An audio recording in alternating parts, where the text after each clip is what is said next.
Hello, class 10th. Good morning, students. Today we will read lesson number 6, the 100 dresses. Yesterday we have completed our lesson number 5th and the first part of the 100 dresses. Today we will start the 100 dresses part number 2nd, lesson number 6.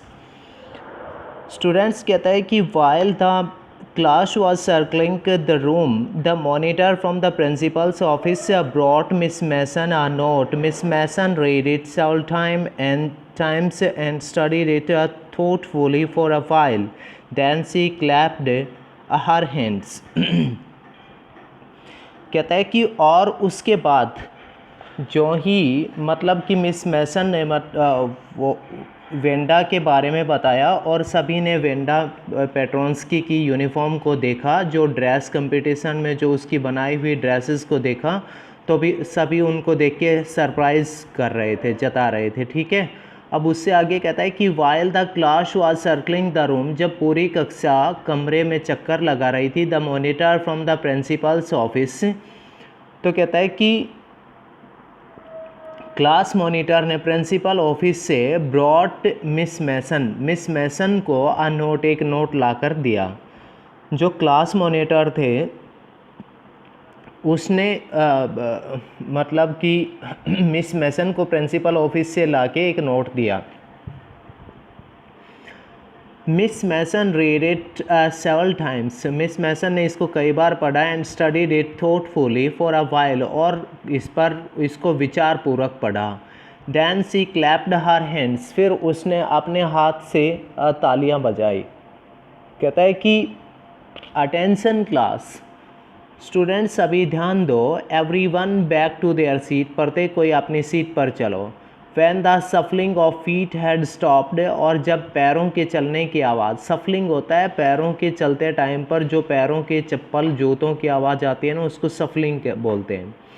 तो पैरों के चलने की आवाज़ जब बंद हो गई, and the room was still and quiet, और कमरा बिल्कुल शांत और सही हो गया। Miss Mason said, miss Mason ने कहा, I have a letter from Wanda's father, कि मुझे वेंडा के पिताजी से एक लेटर मिला है। What I want to read to you, जिसको कि मैं तुम्हें पढ़ के सुनाना चाहती हूँ, या जिसको कि तुम्हारे सामने पढ़ती हूँ।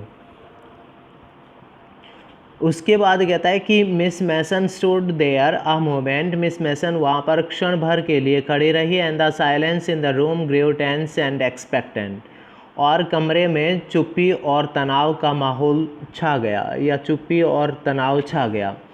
The teacher adjusted her classes slowly and deliberately, कहता है कि द टीचर एडजस्टेड, अध्यापिका ने एडजस्टेड मतलब सही किए हर अपने ग्लासेस चश्मे, स्लोली धीरे से, एंड डेलिब्रेटली और जानबूझ के, मतलब उसने अपने चश्मों को ठीक ढंग से किया। Her manner indicated that what was coming, उसके तौर तरीके बता रहे थे कि क्या होने वाला है। This letter from Wanda's father, यह पत्र जो कि वेंडा के पिताजी से था, was a matter of great importance, जो उनके लिए एक बहुत महत्वपूर्ण विषय वाली बात थी। Everybody listened closely as miss Mason read the brief note, जो ही मिस मैसन नोट को पढ़ रही थी तो प्रत्येक किसी ने उसको ध्यानपूर्वक सुना। डियर टीचर, अब जो नोट या जो लेटर वेंडा पेट्रोन्स्की के पिताजी ने उसको लिख के भेजा था जैन पेट्रोन्स्की ने, कहता है कि उसको मिस मैसन पढ़ के पूरी क्लास को सुना रही थी। अब उसने लिखा था उसके फादर ने कि डियर टीचर, प्रियर teacher, my Wanda will not come to your school any more, अब मेरी बेटी वेंडा और अधिक आपके स्कूल में नहीं आएगी। जैक आल्सो, जैक भी नहीं आएगा। Now we move away to a big city, अब हम किसी बड़े शहर में जा रहे हैं। नो मोर हॉलर पोलक, और कहता है कि कोई भी वहाँ हमें चिल्लाकर पोलक यानी पोलैंड के निवासी नहीं कहेगा। No more ask why funny name, और न ही कोई मजाकिया नाम के साथ हमें पुकारेगा। Plenty of funny names in a big city, क्योंकि किसी बड़े शहर में काफ़ी मजाकिया नाम होते हैं। योर्स ट्रूली जैन पेट्रोन्स्की, यानी ये सब कुछ उसने अपने लेटर में लिखा। उसके बाद कहता है कि a deep silence made the reading of this letter, कहता है कि इस पत्थर को पढ़ने के बाद एक गहरी सी चुप्पी छा गई। Miss Mason took off her glasses, miss Mason ने अपने चश्मों को उतारा जो चश्मे लगा रखे थे। ब्लू ऑन देम, और कहता है कि उनको ब्लू ऑन देम होता है डस्ट झाड़ना हवा से, जैसे उनको हवा करके मुंह से और फिर उसके ऊपर जो डस्ट थी उसको झाड़ा। एंड वाइप्ड देम, और उनको पोंछा। On her soft white handkerchief, उसके अपने हल्के से मुलायम हैंकरचीफ से उन चश्मों को पूछा। Then she put them on again and looked at the class, और फिर उसने दोबारा उनको पहना और क्लास की तरफ देखा। When she spoke her voice was very low, जब उसने बोला तो उसकी आवाज़ बड़ी धीमी थी। उसने कहा कि I'm sure that none of the boys and girls in the room 13 would purposely and deliberately hurt anyone's feeling. मुझे पक्का पता है कि रूम नंबर 13 में कोई भी लड़का या लड़की जानबूझ के किसी के मन को नहीं दुखाएगा। Because his or her name happen to be a long unfamiliar one, क्योंकि हर किसी का जो नाम होता है वो कितना लंबा या कोई अनजान हो उससे कोई फ़र्क नहीं पड़ता है।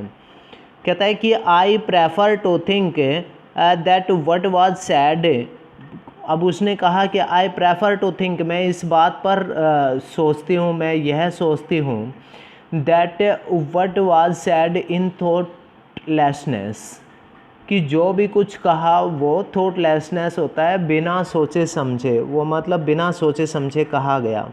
I know that all of you feel the way I do, मैं जानती हूँ कि आप सभी मेरी तरह महसूस करते हैं। that this is a very fortunate thing to have happened, और कहता है कि यह एक बहुत ही दुर्भाग्यशाली घटना है। अनफॉर्चुनेट एंड सैड, दुर्भाग्यशाली और उदास करने वाली, बोथ दोनों ही। एंड आई वांट, और मैं चाहती हूँ, you all to think about it, कि आप सभी इसके ऊपर सोचें, कि आप भी इसके ऊपर सोचें, यानी मैं भी ऐसा ही चाहती हूँ। उसके बाद कहता है कि the first period was a study period, कहता है कि पहला पीरियड या पहली बेल जो थी वो पढ़ाई की बेल थी। Maddie try to appear her lesson, और मैडी ने अपना पाठ याद करने की कोशिश की। टू प्रिपेयर हर लेसन, अपना पाठ याद करने की, तैयार करने की कोशिश की। But she could not put her mind on her work, पर वह अपने काम में दिमाग नहीं लगा सकी। She had a very sick feeling in the bottom of her stomach, क्योंकि उसके अंदर से एक बड़ी बेहद ही बीमार सी भावना आ रही थी, जाग रही थी। कहता है कि true she had not enjoyed listening to Peggy ask Wanda how many dresses she had in her closet, क्योंकि उसे पैगी द्वारा वेंडा को ये पूछा जाना कि उसकी अलमारी में कितनी ड्रेसेस हैं, ये उसको बिल्कुल भी अच्छा नहीं लगा। But she had said nothing, पर उसने कहा कुछ भी नहीं। She had stood by silently, वह चुपचाप खड़ी रही। And sad and that was just as bad as what Peggy had done, और ठीक यह उतना ही बुरा था जितना कि पैडी ने सोचा था। वर्स काफ़ी बुरा। सी वॉज अ क्राउड, वह एक भीड़ में थी। एट लीस्ट लगभग Peggy had not considered they were being mean, कहता है कि और वो ये नहीं समझ रहे थे कि जो पैगी है उसकी इतने मीन होता है घटिया कमतर सोच वाला व्यक्ति, कि उसकी सोच इतनी ख़राब हो गई। Maddie had thought they were doing wrong, पर मैडी ने ऐसा ज़रूर सोचा था कि वो कुछ ना कुछ गलत कर रहे थे वेंडा के साथ। कहता है कि she could put herself in Wanda's shoes, और कहता है कि वह खुद को वेंडा के जैसी स्थिति में डाल सकती थी या उसमें हो सकती थी, रह सकती थी। गुडनेस, पर फिर भी भला हो, ठीक है। कहता है कि was not there anything she could do, कहता है कि क्या ऐसा कुछ नहीं था जो वो कर सकती थी। If only she could tell Wanda she had not meant to hurt our feeling, कहता है कि क्या वह वेंडा को उसी समय नहीं कह सकती थी कि वेंडा उनका मतलब कोई आपकी भावनाओं को ठेस पहुंचाना नहीं था। She turned around and stole a glance at Peggy, कहता है कि उसने अपनी नज़र घुमाई और चोरी से या चुपके से अपनी नज़र को पैगी की तरफ डाला, but Peggy did not look up, पर पैगी ने उसकी तरफ नहीं देखा। She seemed to be studying hard, वह काफ़ी मेहनत कर रही थी, पढ़ रही थी। Whether Peggy felt badly or not, चाहे ठीक है पैगी को बुरा लगे या अच्छा लगे। She Maddie had to do something, उस मैडी को ज़रूर कुछ ना कुछ करना चाहिए। She had to find Wanda Petronski, कहता है कि उसको ज़रूर ही उसे वेंडा पेट्रोन्स्की को ढूंढना पड़ेगा। Maybe she had not yet moved away, शायद अभी वो वहाँ से शहर छोड़ के ना गए हों। Maybe Peggy would climb the Heights with her, शायद पैगी भी बोगिन हाइट्स तक उसके साथ चले। And they would tell Wanda that she had won the contest, और वो बताना चाहती थी वेंडा को कि उसने वो कॉन्टेस्ट जीत लिया था। That they thought she was smart and 100 dresses were beautiful, और वो उसके साथ साथ उसको ये बताना चाहती थी कि जो उसकी 100 ड्रेसेस थी ना वो बहुत मतलब बड़ी ही अच्छी थी, मतलब कि वो जो उसकी 100 ड्रेसेस थी वो बहुत सुंदर थी। उसके बाद आगे देखिए, कहता है कि when the school was dismissed after in the afternoon, और कहता है कि जो ही स्कूल दोपहर के बाद फिनिश हो गया तो कहता है कि पैगी सैड, और पैगी ने कहा कि विद प्रीटेंडेड कैजुअलनेस, और कहता है कि तभी पैगी ने मतलब साधारण झूठ के साथ कहा कि hey let's go and see if that kid has left town और नॉट, अरे चलो चलते हैं देखते हैं कि उस बच्चे ने यानी वेंडा पेट्रोन्स्की ने वह शहर छोड़ दिया कि नहीं, यानी वो चले गए यहाँ से कि नहीं। सो पैगी हैड द सेम आइडिया, इसलिए पैगी को भी यही विचार था। कहता है कि मैडी ग्लॉड, अब मैडी खुश हो गई। Peg was really all right, Peggy वास्तव में ही ठीक थी। The two girls hurried out of the building, दोनों लड़कियां बिल्डिंग से बाहर भागी। Up the street towards Boggins Heights, गली में उस तरफ जो गली बोगिन हाइट्स की तरफ जाती है। The part of the town that war such a forbidding air on this kind of a November afternoon, यह कस्बे का वो हिस्सा था जिसमें नवंबर की दोपहरी के बाद एक मतलब कि मना करने वाला एरिया था। फॉरबिडिंग एयर मतलब कि उधर से काफ़ी दुर्गंध वाला एरिया था जिधर जाना सभी अच्छा नहीं मानते थे। डिजली डैम्प एंड डिस्माल, जो कि डिजली मतलब कि बूंदाबांदी सी हो रही थी, डैम्प होता है गीला, एंड डिस्माल और मतलब बदबूदार निराश सी जगह, यानी वहाँ पर वो जाना नहीं चाहते थे। कहता है कि वेल ठीक है एटलीस्ट लगभग, सैड पैगी ग्राफली, पैगी ने मतलब कठोरतापूर्वक कहा कि ठीक है कम से कम, I never did call her a foreigner और make fun of her name, कम से कम मैंने उसको विदेशी तो नहीं कहा, नहीं उसके साथ कोई मजाक किया। I never thought she had the sense to know we were making fun of her anyway, कहता है कि आई नेवर थॉट, और मैंने नहीं कभी ऐसा सोचा, she had the sense to know we were making fun of her anyway, कि हम उसके साथ मजाक उड़ा रहे थे। I thought she was too dumb, मैंने सोचा कि वह इतनी बहरी या इन बातों को अनसुना करने वाली होगी। And gee look how she can draw, और देखो कि आगे वह कैसे बढ़ते हैं। कहता है कि उसके बाद Maddie could say nothing, Maddie कुछ नहीं कह सकती थी। All she hoped was that they would find Wanda, उन सबको दोनों को यही उम्मीद थी कि कम से कम वेंडा वहाँ पर मिल जाए।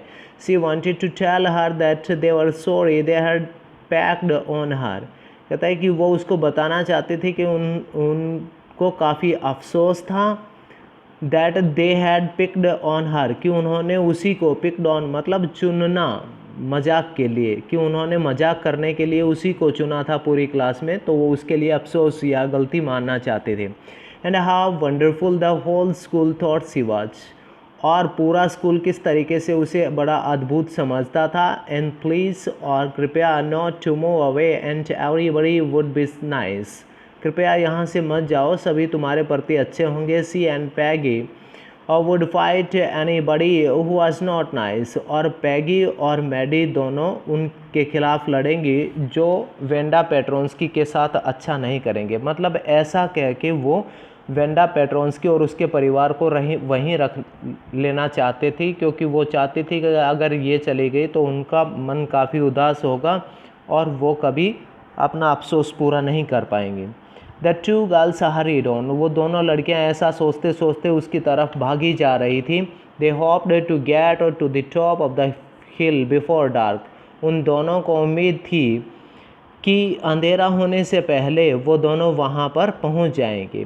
कहता है कि I think that's where the Petronski live.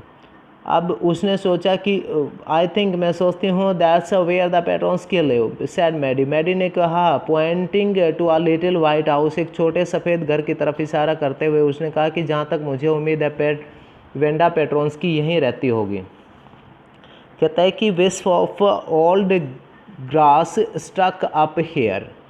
कहता है कि और यहाँ पर मतलब पुरानी घास के तिनके चिपके हुए थे। And there along the pathway like thin kittens, और यहाँ के जो रास्ते हैं वो पतले बिल्ली के जैसे थे, बिल्ली के बच्चे के जैसे। थिन किटन मतलब जो पतला दुबला पतला बिल्ली का बच्चा जो होता है, ठीक है ना।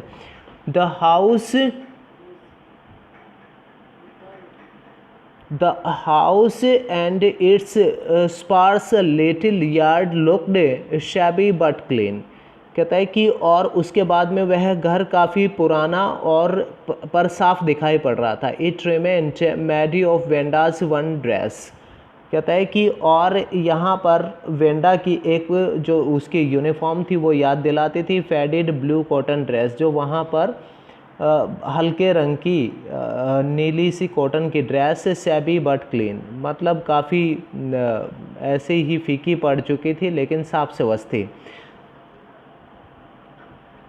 उसके बाद कहता है कि there was no sign of life, वहाँ पर कोई भी आदमी का निशान नहीं था।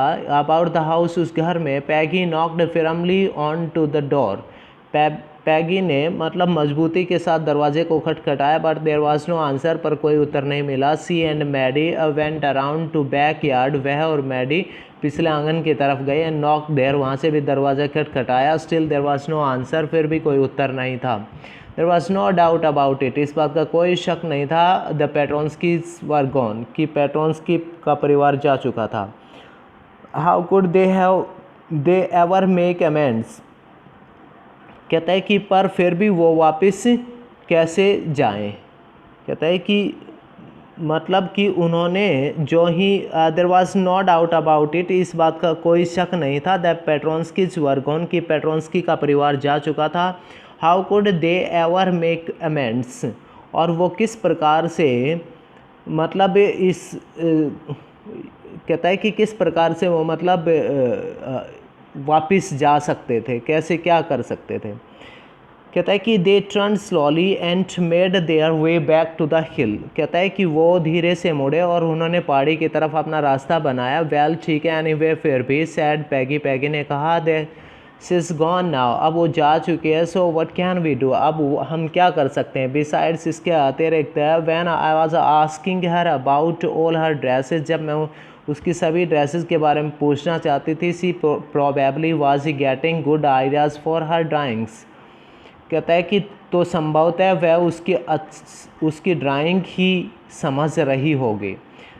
कहता है कि अब दोबारा देखिए, कहता है कि besides when I was asking her about all her dresses, इसके अलावा जब मैं उसकी सभी ड्रेसेस के बारे में पूछती थी तो कहता है कि सी प्रोबेबली, शायद वह was getting good ideas for her drawings, तो वह निश्चित तौर पर उसकी ड्राइंग को ही समझ रही होगी।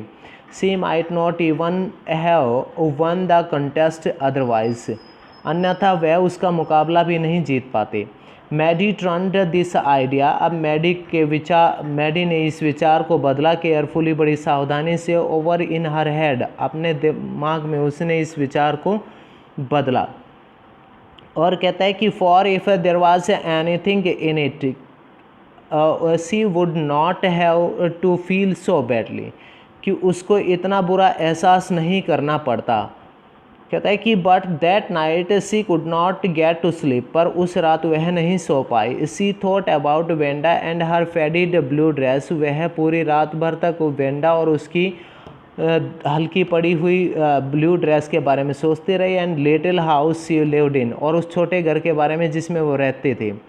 And she thought of the glowing picture those 100 dresses made, और कहता है कि उस and she thought of the glowing picture, और उस नीली तस्वीर के बारे में those 100 dresses made all lined up in the classroom, वो जो सैकड़ों ड्रेसेस जो सब सारी की सारी उस कक्षा में लाइन से लगी हुई थी। मतलब वह उसके घर के बारे में सोचती रही जहाँ उसने मतलब उन 100 तस्वीरों को 100 जो सैकड़ों पोशाकों की जो तस्वीरें थी उनके बारे में जो सभी कक्षा में एक लाइन से लगा रखी थी।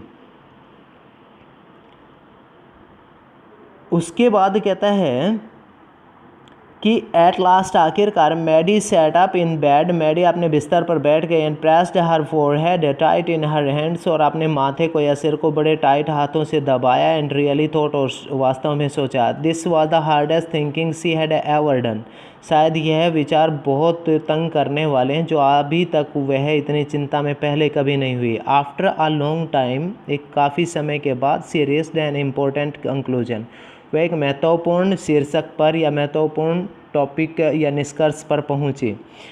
She was never going to stand by and say nothing again, कहता है कि इसके बाद वह दोबारा कभी समर्थन करने और कुछ नहीं कहने जा रही है। कहता है कि if she ever heard anybody picking on someone because they were funny looking और because they had strange names, she would speak up.